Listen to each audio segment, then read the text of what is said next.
Hello student, education place पे आपका स्वागत है।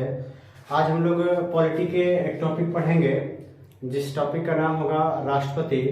और राष्ट्रपति पॉलिटी का एक महत्वपूर्ण टॉपिक है, एक विषय है जो आने वाले आगामी परीक्षाओं में इससे 1 से 2 प्रश्न बनते ही बनते हैं। किसी भी प्रतियोगी परीक्षा के लिए यह काफी महत्वपूर्ण विषय है और आज इसके बारे में हम लोग पढ़ेंगे। तो आइए शुरू करते हैं। पढ़ेंगे अनुच्छेद 52। अनुच्छेद 52 यह काफी महत्वपूर्ण विषय है किसी भी आगामी परीक्षा के लिए। तो आइए इसको हम लोग पढ़ते हैं। सबसे पहले पढ़ेंगे हम लोग अनुच्छेद 52। तो आइए इसके बारे में पढ़ते हैं। सबसे पहले जानेंगे कि अनुच्छेद 52 के तहत यह प्रावधान है कि भारत का एक राष्ट्रपति होगा। भारत का एक राष्ट्रपति होगा। अनुच्छेद 52 सबसे पहले जानेंगे कि इस जो राष्ट्रपति पद है आर्टिकल 52 है, यह भाग संविधान के भाग 5 में आता है और अनुच्छेद 52 में भारत के राष्ट्रपति के पद का वर्णन किया गया है। यानी कि आर्टिकल 52 कहता है कि भारत का एक राष्ट्रपति होगा। आज राष्ट्रपति से संबंधित कुछ अनुच्छेद पढ़ेंगे और इससे संबंधित भारत के राष्ट्रपति का निर्वाचन कैसे होता है, उसके निर्वाचक मंडल में कौन कौन शामिल होते हैं, इन्हीं चीजों के बारे में हम लोग आज पढ़ेंगे। तो सबसे पहले आर्टिकल 52 कहता है कि भारत का एक राष्ट्रपति होगा। इसके बाद दूसरा आपका अनुच्छेद आता है। दूसरा आपका अनुच्छेद इसके बाद आता है आर्टिकल 53, अनुच्छेद 53। यह अनुच्छेद 53 कहता है, 53 कहता है कि जो कार्यपालिका होगी, कार्यपालिका की शक्ति राष्ट्रपति में निहित होगी। राष्ट्रपति में निहित होगी। अब थोड़ा सा इसको जानेंगे। अनुच्छेद 53 कहता है कि कार्यपालिका की शक्ति राष्ट्रपति में निहित होगी। अब इस कार्यपालिका में आते कौन कौन लोग हैं, तो थोड़ा सा इसको समझेंगे। भारत का राष्ट्रपति, उपराष्ट्रपति, प्रधानमंत्री और मंत्री परिषद और देश के महान्यायवादी, ये सभी जो है कि अनुच्छेद 53 के तहत कार्यपालिका के अंतर्गत आते हैं। और इसी के तहत राष्ट्रपति जो है कि विभिन्न सैन्य अधिकारी, उच्च सैन्य अधिकारियों को, चाहे अधिकारियों का, चाहे विभिन्न प्रकार के आयोग हो, चाहे राज्यपाल की नियुक्ति हो, उपराष्ट्रपति की बात की जाए तो इसमें जो है कि जैसे वित्त आयोग है, अल्पसंख्यक आयोग है, इस तरह के आयोगों का अधिकार नियुक्त करने का राष्ट्रपति को प्राप्त है। और ये शक्तियां अनुच्छेद 53 के तहत राष्ट्रपति को प्राप्त है। अब इसके बाद में हम लोग अगला अनुच्छेद पढ़ेंगे। अनुच्छेद आपका जो होगा 54। अनुच्छेद 54 क्या कहता है? अनुच्छेद 54 के तहत राष्ट्रपति का निर्वाचक मंडल की बात की गई है। निर्वाचक मंडल, निर्वाचक मंडल। अब इसके बारे में थोड़ा सा समझेंगे।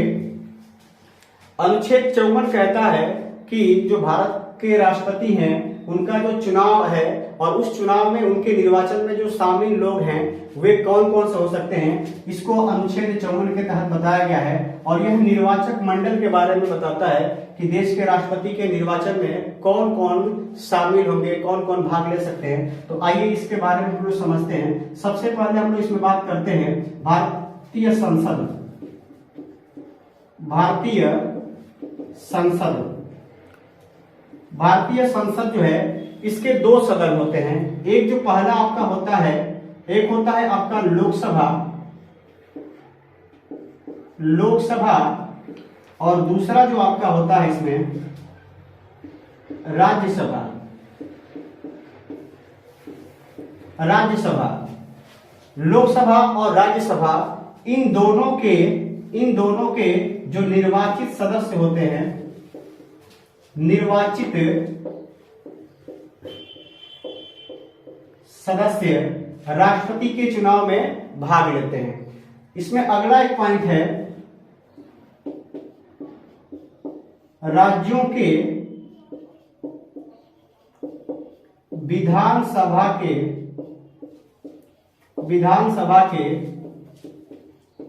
निर्वाचित सदस्य। समझने का प्रयास करेंगे कि जो निर्वाचक मंडल में जो शामिल लोग हैं, राष्ट्रपति के निर्वाचक मंडल में शामिल जो लोग हैं, उनके बारे में सबसे पहले हम पढ़ते हैं कि इसमें भारत का जो संसद है, संसद में दो सदन होता है, लोकसभा और राज्यसभा। इन दोनों सदनों के जो निर्वाचित सदस्य होते हैं, जिनको प्रत्यक्ष रूप से या अप्रत्यक्ष रूप से जनता के द्वारा जो चुने हुए जो संसद होते हैं, वह निर्वाचित सदस्य के रूप में इसमें भाग लेते हैं। यानी कि वो निर्वाचित जो संसद होते हैं वह राष्ट्रपति के चुनाव में भाग लेते हैं। दूसरा है राज्यों की जो विधानसभाएं हैं, उस विधानसभा के जो निर्वाचित सदस्य होते हैं वह भी राष्ट्रपति के चुनाव में भाग लेते हैं। तो आइए थोड़ा सा इसको हम लोग समझने का प्रयास करते हैं। जैसे हम लोकसभा है,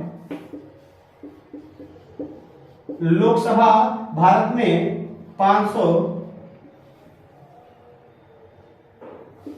545 है और राज्यसभा की संख्या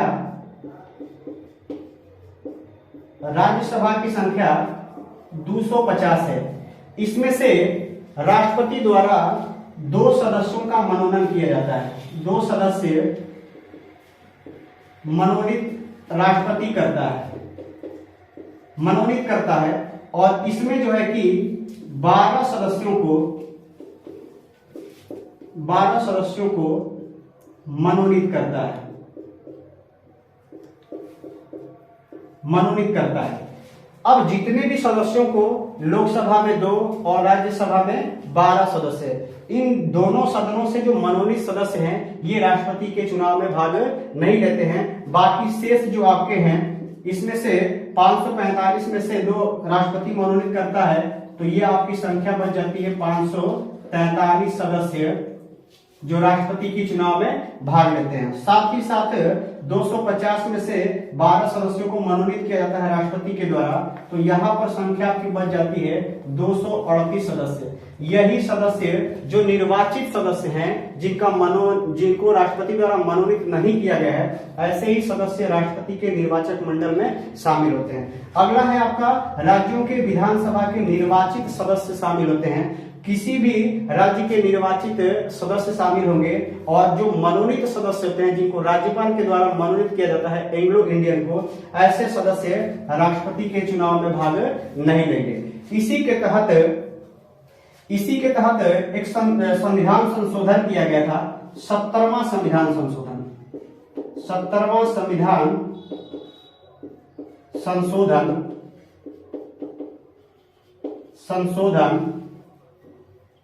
1992 में संशोधन किया गया और आर्टिकल 14 में संशोधन किया गया। और इसी आर्टिकल 14 में संशोधन के तहत अनुच्छेद 54 में संशोधन कर दिल्ली और पांडिचेरी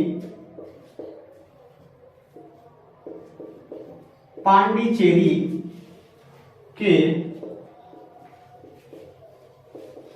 विधानसभा सदस्यों को राष्ट्रपति चुनाव में शामिल किया गया। तो इसके बारे में थोड़ा सा समझेंगे कि 17वां संविधान संशोधन इसी आर्टिकल 54 में 17वां संविधान संशोधन 1992 में होता है और इसमें जो है कि दिल्ली और पांडिचेरी के जो विधानसभा के सदस्य, जो निर्वाचित सदस्य हैं, उनको राष्ट्रपति के चुनाव में शामिल किया जाता है। इसके बाद आपका अगला आता है आर्टिकल 55। आइए उसको हम लोग पढ़ते हैं। इसमें आपका होगा अनुच्छेद 55। ये क्या कहता है? निर्वाचन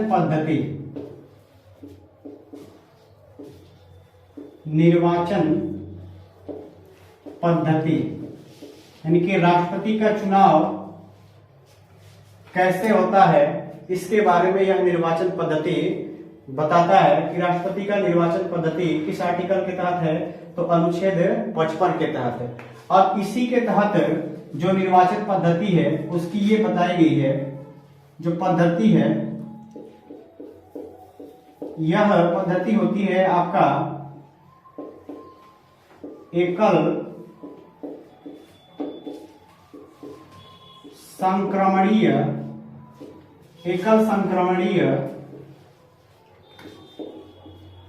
आनुपातिक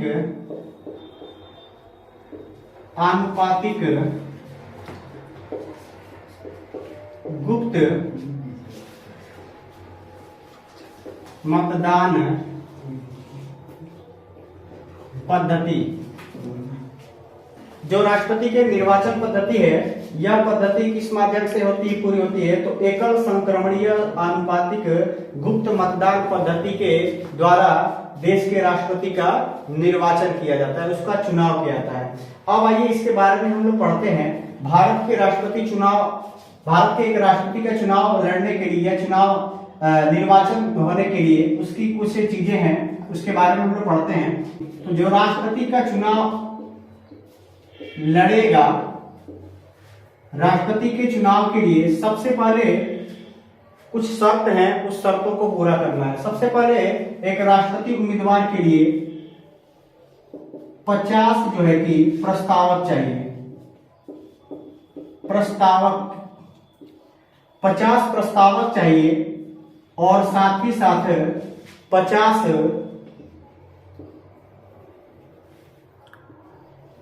50 उसके नाम का अनुमोदन करने के लिए अनुमोदक चाहिए। राष्ट्रपति के लिए सबसे पहले निर्वाचित होने के लिए या राष्ट्रपति का चुनाव लड़ने के लिए सबसे पहले उसको 50 प्रस्तावकों की आवश्यकता पड़ेगी और उसके बाद उसके नाम का, यानी उसके नाम का जो प्रस्ताव रखे, ऐसे 50 प्रस्तावक होंगे। प्रस्तावक के बाद 50 उतने ही अनुमोदक होने चाहिए और ये 50 और 50 जो अनुमोदक होंगे और 50 जो प्रस्तावक होंगे, इनको हम लोग जोड़ देंगे तो दोनों की संख्या 100 हो जाएगी। 100 ऐसे मेंबर होंगे जो राष्ट्रपति के चुनाव में भाग लेते हैं। जो राष्ट्रपति के चुनाव में भाग लेंगे उन्हीं में से 50 अनुमोदक होने चाहिए और 50 प्रस्तावक होने चाहिए। यह उसकी पहली शर्त है। पहली शर्त से तात्पर्य यह है कि तभी जाकर के कोई भी व्यक्ति निर्वाचन के योग्य हो सकता है, कोई भी देश का राष्ट्रपति का चुनाव लड़ने योग्य हो सकता है। अगर उसके पास ये इतनी संख्या नहीं है, 50 प्रस्तावक नहीं है और 50 अनुमोदक नहीं है, तो देश के राष्ट्रपति के पद का चुनाव नहीं लड़ सकता है।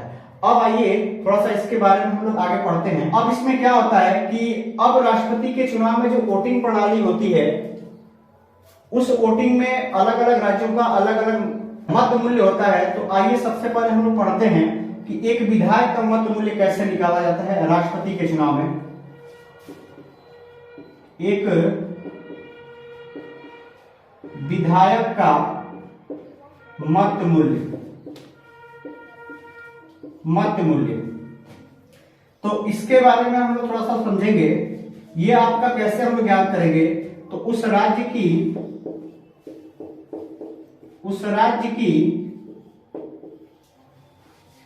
कुल जनसंख्या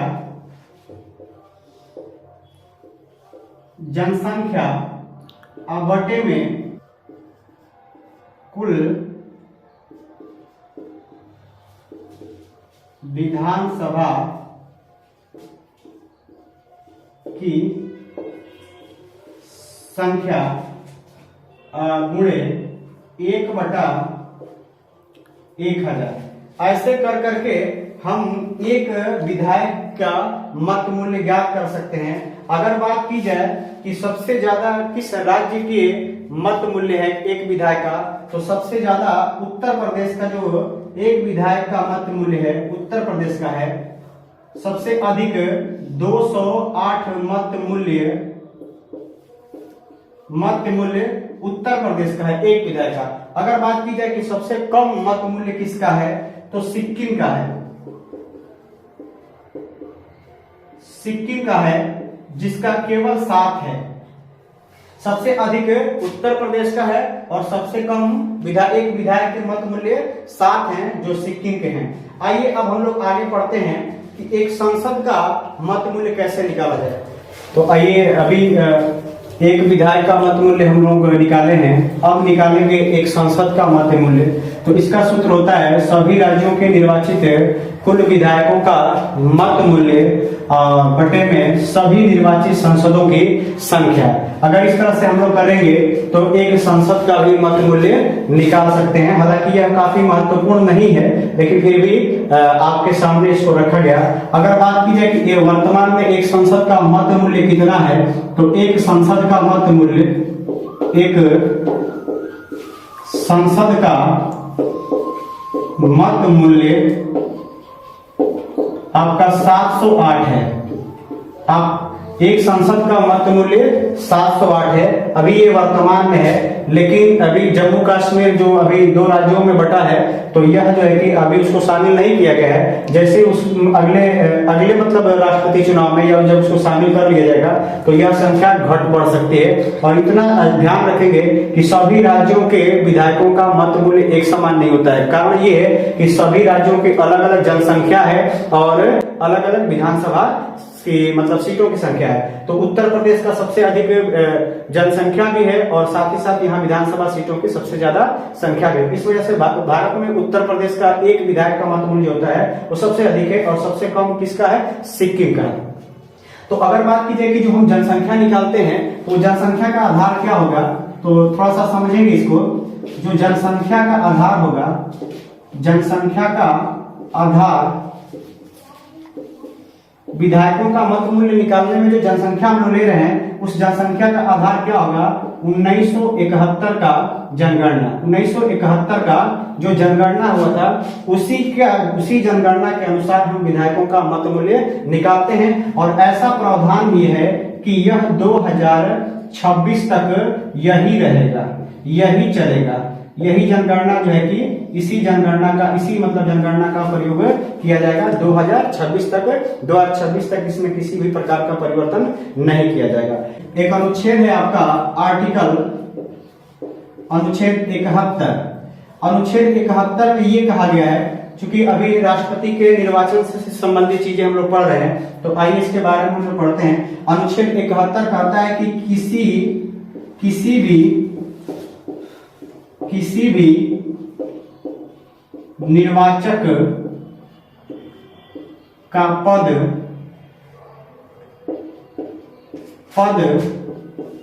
रिक्त होने पर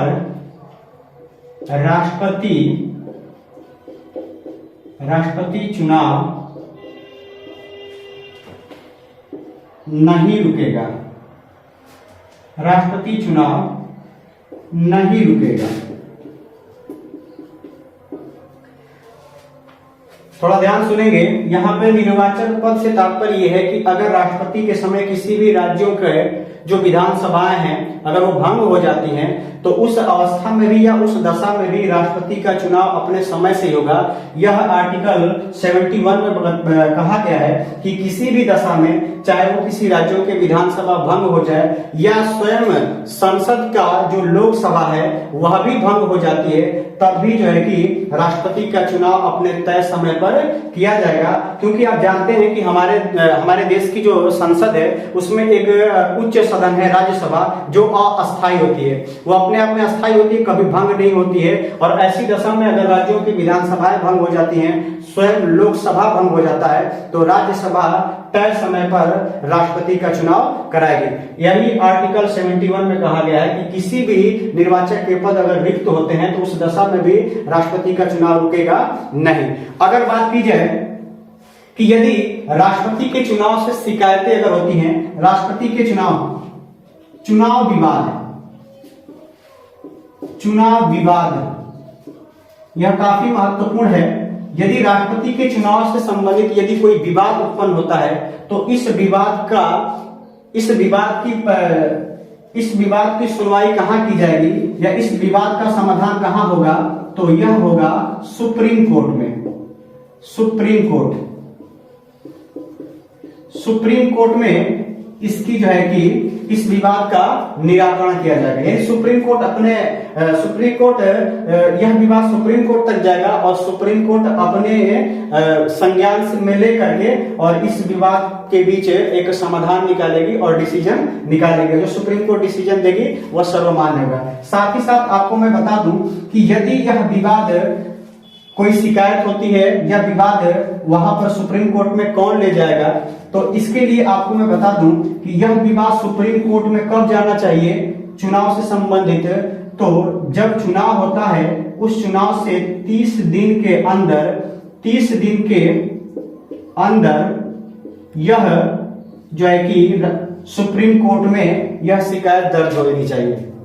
चुनाव से 30 दिन के अंदर सुप्रीम कोर्ट में राष्ट्रपति चुनाव विवाद से संबंधित शिकायत दर्ज करनी चाहिए। और सवाल यह है कि यहाँ पर शिकायत करेगा कौन, तो इसमें देश की आम जनता शिकायत नहीं कर सकती है। या तो कोई राष्ट्रपति उम्मीदवार हो और साथ ही साथ वो या तो उम्मीदवार हो और नहीं तो जो राष्ट्रपति के चुनाव में भाग लेने वाले जो मेंबर हैं, जो विधायक हैं, जो सांसद हैं,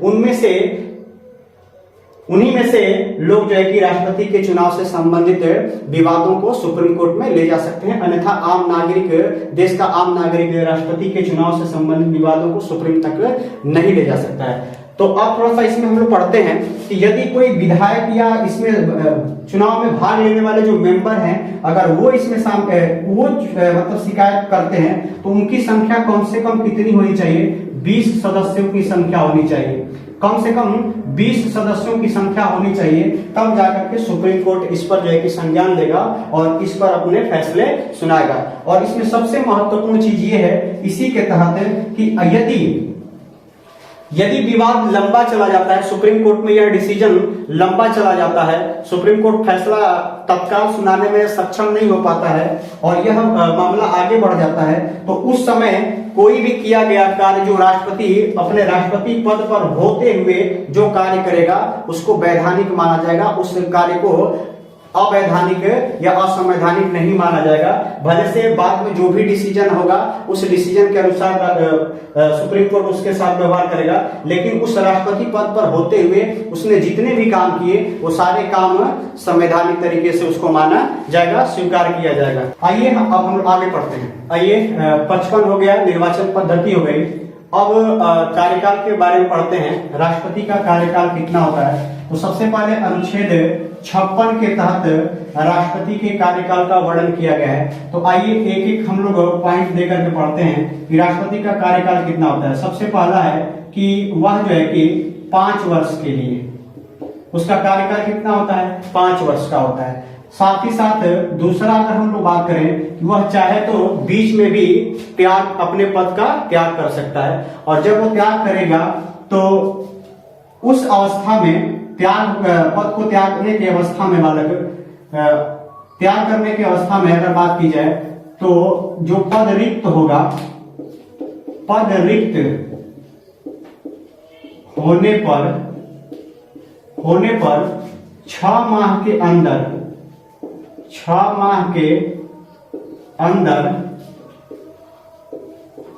चुनाव कराने का प्रावधान। राष्ट्रपति का कार्यकाल 5 साल के लिए होगा।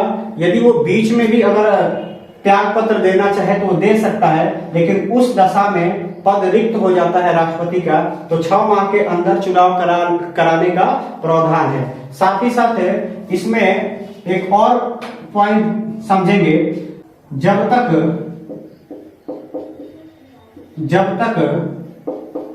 राष्ट्रपति का उत्तराधिकारी या राष्ट्रपति चुनाव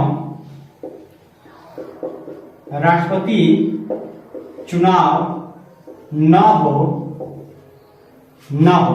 थोड़ा इसके बारे में सुनेंगे कि 5 वर्ष तो उसका कार्यकाल है, लेकिन जो तीसरा पॉइंट है कि जब तक चुनाव के उपरांत जब तक इसका उत्तराधिकारी कोई दूसरा राष्ट्रपति अपने पद को नहीं ग्रहण करता है, तो यदि किसी ऐसी कंडीशन बनती है, ऐसी स्थिति बनती है जो जिस समय चुनाव कराना संभव नहीं होता है, राष्ट्रपति के चुनाव को टाल दिया जाता है, आगे बढ़ा दिया जाता है, तो जब तक नया राष्ट्रपति अपने पद को ग्रहण नहीं करेगा तो वह 5 वर्ष से अधिक समय तक भी जब तक बना रहेगा अपने पद पर, जब तक कि उसका उत्तराधिकारी चुन करके आ जाए, तब जो है कि या तो 5 वर्ष का हो सकता है, 5 वर्ष से अधिक भी हो सकता है, जब तक नया राष्ट्रपति न आ जाए। साथ ही साथ यदि पद रिक्त होता है तो 6 माह के अंदर फिर से चुनाव कराने का प्रावधान है। एक चीज और इसमें ध्यान देंगे कि जो हमारे राष्ट्रपति का यदि मान लीजिए कि 2 साल के बाद, 2.5 साल के बाद राष्ट्रपति अपने पद से त्याग दे देते हैं, तो त्याग के उपरांत 6 महीने के अंदर जो चुनाव होगा, फिर दोबारा जो राष्ट्रपति आएंगे चुन करके आएंगे, तो वो शेष समय के लिए नहीं आएंगे, क्योंकि हमारे राष्ट्रपति का जो प्रावधान है चुनाव का या पद का, वह शेष समय के लिए नहीं है। जिस तरह से अमेरिका में शेष समय के लिए होता है, जबकि भारत में पूरे 5 साल के लिए राष्ट्रपति का चुनाव होता है। आइए एक चीज और हम लोग समझते हैं, अनुच्छेद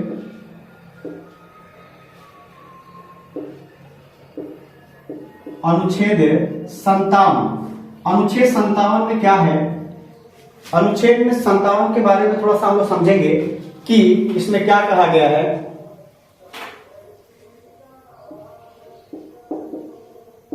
कोई भी व्यक्ति कितनी बार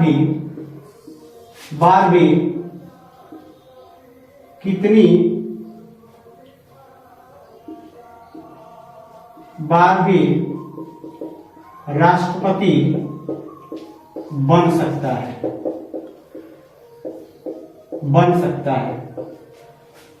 एक व्यक्ति चाहे वो जितनी बार चाहे राष्ट्रपति का पद धारण कर सकता है, राष्ट्रपति बन सकता है। इसके लिए कोई बाध्यता संविधान के द्वारा नहीं है, ऐसा कोई प्रावधान नहीं है। वो चाहे जितनी बार चाहे वो देश का राष्ट्रपति बन सकता है। अब आइए हम लोग सबसे महत्वपूर्ण है आर्टिकल 58, जिसके अंतर्गत राष्ट्रपति की कुछ योग्यताएं हैं, उसके बारे में हम लोग पढ़ेंगे। अब आइए हम लोग पढ़ते हैं कि जो देश के हमारे राष्ट्रपति होंगे उनकी योग्यता क्या होनी चाहिए। तो उन योग्यताओं के बारे में हम लोग पढ़ते हैं। तो सबसे पहला है कि उनकी आयु 35 वर्ष हो, 35 वर्ष उनकी आयु हो, 35 वर्ष आयु हो। साथ ही साथ दूसरा है वह भारत का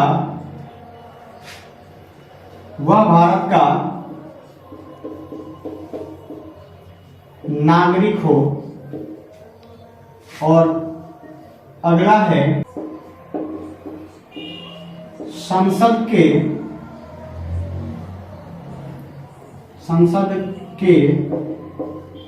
सदस्य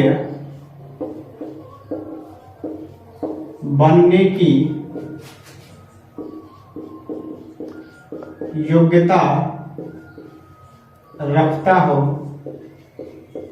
और साथ ही साथ लाभ के पद पर न हो। आइए इसके बारे में थोड़ा सा फिर से समझते हैं कि पहले तो वह भारत का नागरिक हो, साथ ही साथ वह 35 वर्ष उनकी आयु पूरी हो, 35 वर्ष से कम ना हो, 35 वर्ष से कम नहीं होना चाहिए।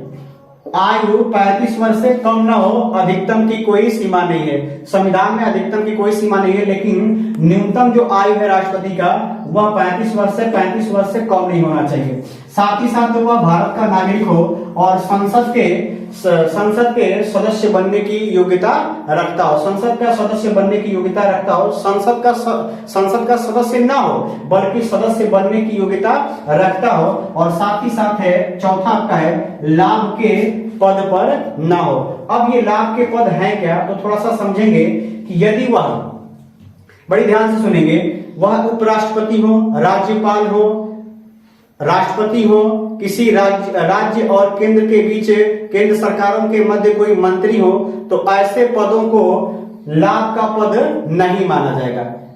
इसके अलावा जितने भी देश में पद हैं, जैसे जहां से कोई किसी को नौकरी दी जा सके, ऐसे पद जहां से आप नौकरी का आवंटन करते हैं, कहीं भूमि का आवंटन करते हैं, इस तरह की जो पद होते हैं वो लाभ के पद में लाभ के पद के अंतर्गत आते हैं। जबकि देश का राष्ट्रपति, उसके बाद से उपराष्ट्रपति, साथ ही साथ केंद्र और राज्यों के बीच सरकारों में मंत्री हो, ऐसे पद को लाभ के श्रेणी में नहीं रखा गया है। इस अवस्था में यदि वह अपने पद पर बने होते हुए भी वह चाहे तो वह राष्ट्रपति का चुनाव लड़ सकते हैं। तो ये रहा आपका राष्ट्रपति का जो योग्यता है। योग्यता से संबंधित हम लोगों ने पढ़ा कि उनकी उम्र 35 वर्ष से कम नहीं होनी चाहिए। सबसे पहले वो भारत के नागरिक हो, संसद के सदस्य बनने की योग्यता रखता हो और साथ ही साथ वो लाभ के पद पर न हो। अब आइए हम लोग अगला पढ़ते हैं, आर्टिकल 60 का जो शपथ कार्यक्रम है वो कैसे संपन्न होता है, इसके बारे में हम पढ़ेंगे। तो सबसे पहले आर्टिकल 60 अनुच्छेद 60 के अंतर्गत राष्ट्रपति के शपथ का वर्णन है। तो आइए इसके बारे में हम लोग पढ़ते हैं। सबसे पहले हम लोग जानेंगे कि राष्ट्रपति जो शपथ लेता है वो किस बात का शपथ लेता है। वह अन्य मंत्रियों की तरह वह गोपनीयता की शपथ नहीं लेता है, बल्कि वह राष्ट्रपति पद का लेता है। वह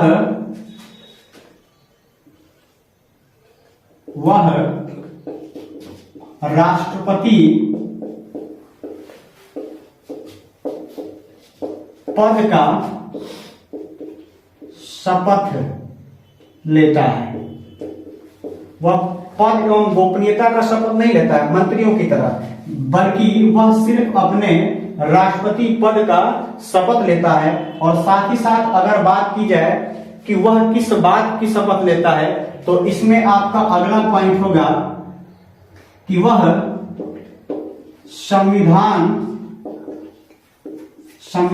की रक्षा व लोगों की कल्याण। एक तो वह राष्ट्रपति पद का शपथ लेता है, साथ ही साथ संविधान की रक्षा व लोगों की कल्याण का शपथ लेता है राष्ट्रपति। क्योंकि देश का जो राष्ट्रपति होता है वो राष्ट्राध्यक्ष होता है और संवैधानिक सबसे उच्च संवैधानिक देश का पद होता है, इसलिए वह संविधान की रक्षा और लोगों की कल्याण की शपथ लेता है। इसके पहले अब थोड़ा सा हम लोग पढ़ लेते हैं कि राष्ट्रपति को शपथ कौन दिलाता है, किसके द्वारा राष्ट्रपति को शपथ दिलाया जाता है, किसके द्वारा राष्ट्रपति को शपथ दिलाया जाता है। तो थोड़ा सा इसके बारे में हम लोग जान लेंगे कि राष्ट्रपति को शपथ कौन दिलाता है। तो वह सुप्रीम कोर्ट के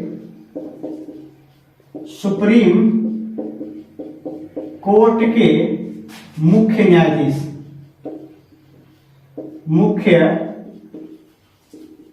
न्यायाधीश।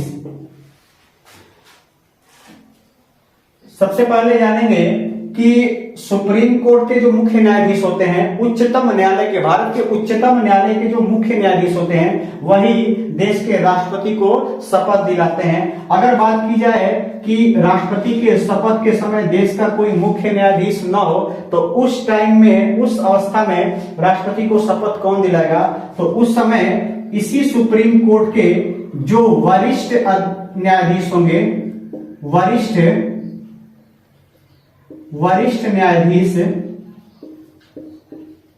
न्यायाधीश राष्ट्रपति को शपथ दिलाएगा। और ये वरिष्ठ न्यायाधीश कब दिलाएंगे, जब देश का मुख्य न्यायाधीश नहीं होंगे या उनका पद खाली होगा, उस अवस्था में सुप्रीम कोर्ट के वरिष्ठ जो न्यायाधीश होंगे वह राष्ट्रपति को शपथ दिलाएंगे।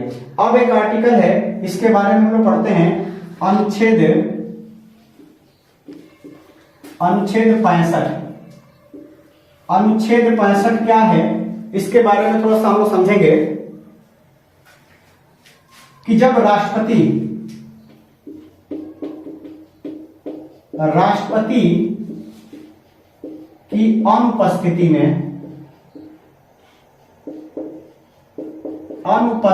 में जब देश में राष्ट्रपति ना हो या किसी किन्हीं कारणवश राष्ट्रपति का अगर देहांत हो गया हो, राष्ट्रपति की मृत्यु हो गई हो, उस अवस्था में अभी नए राष्ट्रपति ना बन सके हो, तो उस दशा में देश की जो राष्ट्रपति पद को संभालने की जो जिम्मेदारी है वह देश के उपराष्ट्रपति करेंगे। उपराष्ट्रपति राष्ट्रपति पद के कार्यों का निर्वाह करेंगे। कब? जब देश में राष्ट्रपति न होंगे, किन्हीं कारणों राष्ट्रपति का पद रिक्त हो, उस अवस्था में देश के उपराष्ट्रपति राष्ट्रपति के कार्यों का निर्वाह करेंगे। तो आशा है ये वीडियो आपको अच्छी लगी होगी, और अगर वीडियो अच्छी लगे तो लाइक करें, सब्सक्राइब करें और दोस्तों के साथ शेयर करें।